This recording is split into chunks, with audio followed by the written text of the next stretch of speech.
So you're telling me you want to go poke a shark that is a known man-eater, over 18 feet long, and can weigh over 2,000 pounds. That's what you're telling me right now. Yes, that's me. What's up, guys? It's Tyler again. And any of you who know me really well is I have a bucket list for some of the most exotic things and animals that I would love to see. Now, the top three being all carnivores and top predators of their ecosystems. That brings us to our video today. And I have always wanted to be able to see a tiger shark in real life, out in the oceans, just doing its thing. Ever since I was, well, like a kid. And I had always seen myself going around with a tiger shark or great white and swimming amongst them. I think it would be one of the coolest things ever to do in life. And to add to that, some of the other bucket list things that I want to see are normal tigers and Komodo dragons. You can tell that I have a big predator love and admiration. But for this video, we're going to check out the tiger sharks. Now, comment down below, what are some of your big bucket list items? Now, they don't have to be animals, but if you have some, great, put them down there. Or where do you want to see? Is there something you need to do? Let me know. So the hunt for the tiger shark begins with me just scrolling through, my emails, normal night. And then I see there's a $171 flight from LA to Kona, Hawaii. And then I had to rack my brain for a second. It's like, oh yeah, one of my best buddies lives in Kona. So the one thing I'm gonna do immediately is, hey bro, found some cheap flights. Can I come? So it was an immediate conversation where we had to just figure it out quickly, most effectively, because I knew those flights were gonna be gone. So I had to get some of Mike's approval because he was dive master over in Kona, and I knew he would know exactly what to do and what to see over there. And two, you always gotta get the approval of the wife, because I would be gone for like a week, going around and maybe touching some sharks. So she's not the most fond of that, which is okay. That's what I like to do, and she puts up with me. That was great. Got the approval of the wife, got Mike there, and I kid you not, that night, booked my week-long flight, and I was out of here. The adventure of a lifetime was about to begin. So today was my first day diving in Hawaii, and I couldn't be more stoked. Like, come on, it's Hawaii, you got diving, what else could you want? So Mike and I had talked quite a bit about what the best location would be to see sharks, and especially tiger sharks, because they have different ecology and different areas that they like to frequent, rather than other types of fish or octopus or whatever you're trying to see. There was a spot that Mike had seen many tiger sharks throughout his, 2 years there now. He had seen one just a week prior, actually, over by the boats, just within 10 feet of water. And he'd seen many more in this channel at about 85 feet of depth. And he said that that was a great area because it was nice and deep, it was flat, and there was a nice shelf that came over in that area too, which sharks love. And so that would be our spot. It was such a beautiful walk, walking through a lot of these lava rocks and then eventually jumping off of them straight into the Pacific Ocean. It was beautiful. And as you can kind of see, there's my buddy Mike. He's walking with us right now. But beautiful area. And right when we got in, oh my goodness. California diving versus Hawaii diving, a little different. So you have in California, sometimes I could be like, yeah, I can't see my hand at this distance. So you have a couple feet away, you can't see anything. Sometimes you have like 10 feet of visibility, but in Hawaii, 100 feet plus all around us. You could see so much, so many colors, so vibrant. Man, I'm spoiled over here in Hawaii, and I love it. Keep spoiling me, please, please, please. The first thing that happened within only a couple minutes was that a green sea turtle, a massive one too, by the way, was just sitting on the reef and just kind of showing us, go this way, sharks are that way. He wasn't actually saying anything, but in my mind, he was our guide telling us there were sharks afoot. So, yeah, Who knows if there actually were at this point. Within about 10 minutes, we were going through the reef, checking out some beautiful fish, and we got to our drop-off.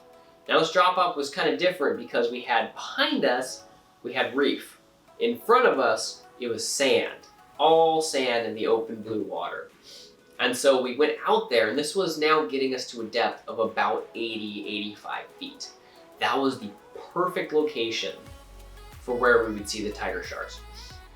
And so this is where we went all the way down to the bottom, and we would be floating up and down. The whole goal was to sit there and conserve as much air as possible and to like look around and see what you could see. Remember, 100+ foot of visibility. We were greeted over here by a lot of Hawaiian eels. Little eels that pop out of the sand. They're tiny, little skinny things, and they just stare at you until you get too close, and then they sink back in, and then they come back out and sink back in. So it was really, they were kind of funny. They would be our kind of cheering squad while we were waiting for the tiger sharks. The goal was to sit there, and we're going to survey the location for about 30 minutes. So we're looking around. This is my first dive there. My heart is pounding. There is nothing else around us but sand, those nice eels, Hawaiian eels, and blue. Blue, blue, blue. This shark could be anywhere. And then I see something. I see something in the freaking distance that just got me going, oh my God, it's time, it's time. Look off in the distance, it's big too. As it gets closer and closer, I realize there are a bunch of dolphins. So there's a big pod of dolphins that came around that was just kind of saying hello, more near the surface than anything. But you could see them, they were talking, which I love the way that they communicate. I love the sound that they make. But it was not a shark. Come on, dolphins, come on. So they kind of got my hopes up a little bit, and yeah. That day, we didn't actually end up finding any sharks, but it was really cool to go down there and see the pod of dolphins, saw a bunch of the more local fish, and I wasn't giving up yet, but a beautiful day nonetheless. Day 2 came about, and I was in super high spirits. Yeah, we didn't see a shark the first day, but I still have 4 more days to go. The one thing though is my expectations were a little tempered today because they would be night dives. I had 2 night dives planned, one of them being a manta ray dive and one of them being a blacklight dive. And I was told by Mike that this was probably not the best chance to see sharks where we were going in the shallow areas for the manta rays or in the black water. And if he said if you did see one, you don't want to see one at this point in these dives because by the time you see them, they're right here in your face. And that's not something I want. I want to be able to see them coming and then be able to react. He said, don't worry about it though, you're probably not gonna see them. So our first dive that night was, we actually went out past 4 p.m. This would be a kind of an all night thing to where we went out and we saw some manta rays. Oh my goodness, for anybody going to Kona specifically, they have a local population of manta rays that just stay there and you can see them almost every night. So what you would do is you'd go to about 30-ish feet of water and you just kind of park yourself at the bottom. You sit there, you put a rock on your lap, and you'd wait for the show. It wasn't actually kind of like a dive, it was more of a show than anything. And they had what were called campfires laid all around us. So these campfires were a bunch of lights that would stick up that would attract different phytoplankton and other planktons that would then come and sit there, and the manta rays would have a buffet. So these manta rays would come by and just swim up and eat, and you could just sit there and watch them eat. And they did barrel rolls, they went right over your head. It was some of the coolest stuff I've ever seen in my life. And also, you know, they're totally harmless. They're not stingrays, they have no stingers. They're big creatures, but they can't really do much unless they want to try to ram you. But nobody got rammed that night at least. But that dive was amazing because you could see these manta rays that could get bigger than 3 of me. Yeah, they were telling me they could get over 18 feet long with their wingspans. And that's 3 of me, that's huge. So we're looking at pretty big things. Most of them that I saw that night were probably around 8 feet. I saw one that was at least 15 feet. It was massive compared to the others. And then just another cool little tidbit with manta rays, they have a database where you can actually match up the ones you saw to the ones that they know are in that area. Because if you look at their underbelly, then they have the ability to differentiate them by their markings. So like spotting, kind of like dogs or other people where they have different marks, manta rays have that too, which I thought was super cool.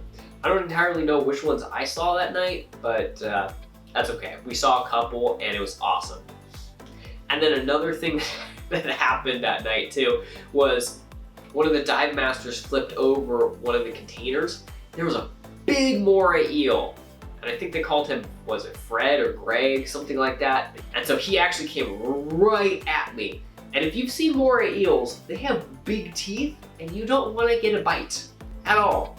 But me chilling there, he didn't care at all. He just came right towards me and then swam away. We knew we were both chill. I could have fist bumped him, we were good. But it was a really fun experience. And if you're not into diving, I still recommend that you do the snorkeling experience to where they're up at the surface and they kind of do barrel rolls up at the surface and they do a little show for you up there too, because you'll have lights that go shine down and they're gonna feed the opposite way of where I'm at down at the bottom. Now we get to the black water. So after the manta ray stuff was done, we dropped those people off and there were a max of 6 people that could go on the boat for the black water dive. And this is very special because you have to go out and you have to be in at least 4,000 feet of water. Like that's the depth you have to be at. We're not gonna go down that far, but you need that much water for this to be something special. And Kona has that. Black water is special because there's migrations of a lot of different small larval stages of what you see in the ocean. Bigger fish or octopi, whatever it may be. They go up to the surface at night. And so what you'll do is you'll be basically tied to a harness on the boat, thrown out. There's a weight at the bottom, so you're going to be weighted at the bottom and you're going to be drifting along this boat in pitch black water that is 4,000 feet deep or more. Yeah, and you can only see what your flashlight is looking at.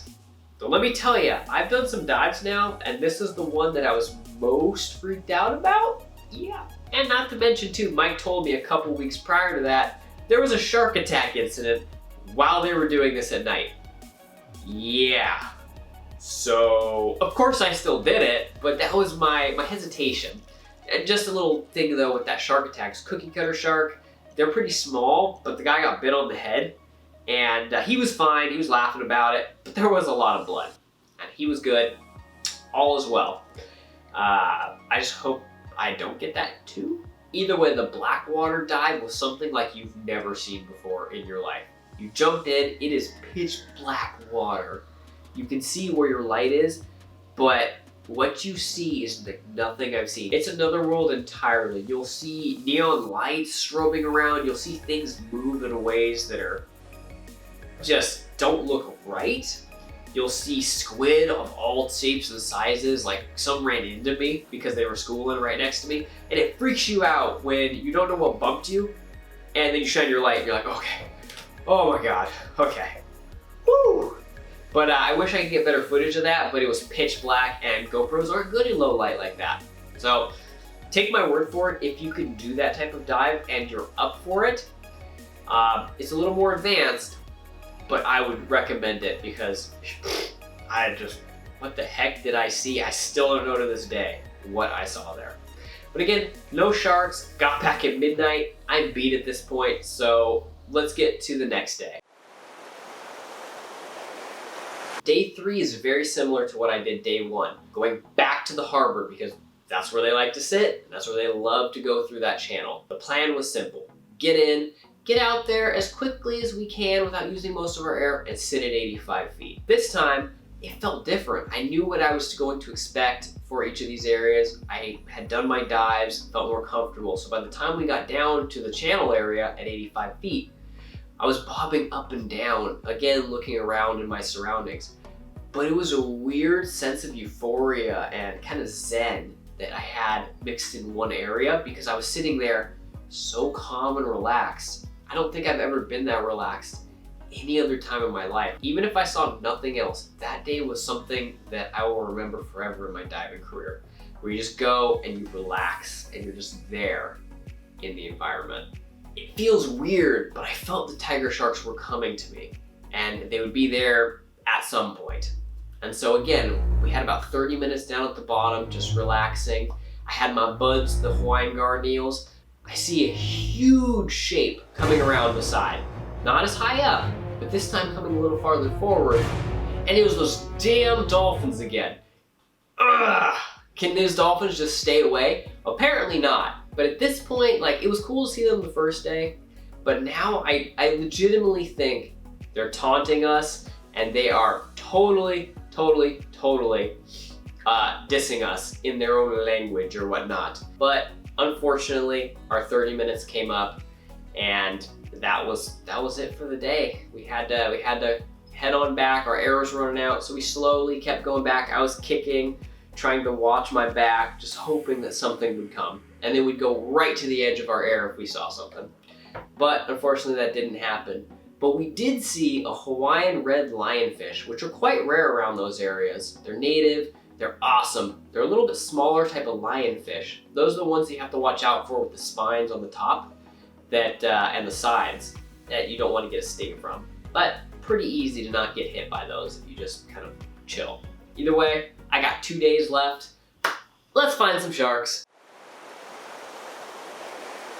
All right, we are on day 4 of 5, and I'm gonna be honest here. We're already 60% of the way done with our trip for diving, and haven't seen anything yet. So I'm getting a little worried here. And there's still a lot of hope, there's still a lot of time. Let me put that out there. But you just never know. It's the ocean, it's Mother Nature. She doesn't always do what you want her to do. But again, 2 more days. Today we got to go on the boat, which meant I didn't have to haul all my gear, heavy gear mind you, over the lava rocks. So I was really grateful for that. And lo and behold, we went to the same spot, just on a boat. So instead of having to walk out and kick out, we could just jump in the water and almost be out there into the channel. Not quite, but almost out there. And then we hear this captain yelling. He was yelling that he had just seen a freaking tiger shark right then, right there, and it was going off into the channel. So that immediately meant shut the boat off. I'm getting in my gear. I don't care about my dive briefing. Me and Mike were in the water the fastest I've ever done in my life. And really, we were talking like, when you get in the water, there is one mode. There is go. That is the mode. Jumped in there, so we get out there, and it was awesome. We got out there so quickly. There was nobody there. We had done our job well. But one thing, of course, has to go wrong. Dive computers that you wear tell you when it's safe to stay and when it's not safe to stay at a certain depth for a certain time. Mine, for some reason, was yelling at me way earlier than it should have. So it was telling me that I was at critical rates of nitrogen that are bad for you, that could get me into trouble, so it told me to go up, which meant I had to leave the tiger shark area. Unfortunately, I had to cut the dive short. We had to abort the dive because of my stupid computer that should have been saying something else. And if there's a tiger shark there, now, I mean, nobody can confirm or deny this, but if there was a tiger shark there, I had at least 10, 15 more minutes. If it swam by at that point, I'm gonna be so mad. So mad. But I guess I have no way to confirm nor deny that. Either way, very frustrating. We got it fixed, but it's just these little things that you get there, you're so stoked. I was this close to a tiger shark. And I guess the only solace here is that those stupid dolphins didn't come by. So this was day 5 and my final chance to see sharks. The first dive that we had was really pretty, awesome place to go, but I knew we wouldn't see anything there. But the second place we went to, that had some real merit, and wasn't the harbor again, but had some real merit because it was one of the cooler places that you could go to. You started about 40 feet and then it was like a steep drop off really quickly to where not too much farther after that you were already at 100 feet. If you kept going, I'm sure you could get into 200 plus feet of water really fast. So we had our shelf. This was where we were gonna see the sharks. And I had even been told you could see tiger sharks there. You could also see hammerheads on occasion. If I saw them, that'd be pretty dope too. And if I could see both of them, I'm good. I'm good. I can just be like, oh, I'm good. But either way, this was the place to go. And thankfully I had the captain there to show me where one of the best spots was. We went down there and didn't really rush it. We went down to about 102 feet, which is my new record right now. So thank you, Captain. Brought me down there and got to experience what it is like at 100 feet deep and chill there. Not for 30 minutes, but we had about 5 minutes at this depth, scoping it out and looking around. And I didn't quite feel that zen. This was my final moment to be able to have that chance. So again, expectations were high. Things were riding all on this moment. And I am proud to say that I didn't see anything. Yeah, I'm not really proud of it, like at all. So I can say now that no tiger sharks, or any sharks for that matter, were seen on this trip. And I had to kind of kick away in defeat and just wave goodbye. That's all I could do. Wave goodbye to Hawaii and the beautiful water that it had. And you know, it is what it is. You have to take what you can get and love the experiences that you had. So if you guys are ever in the area, I totally recommend check Big Island Divers out in Kona and ask for Mike. He's a great guy. He knows a bunch about the area and the wildlife, and he's an awesome dive master. He'll keep you safe. And I hope that that bucket list that you were talking about before, I hope you guys get to experience or see whatever is on that soon enough. So with that, thank you all for watching, and I'll see you guys in the next one.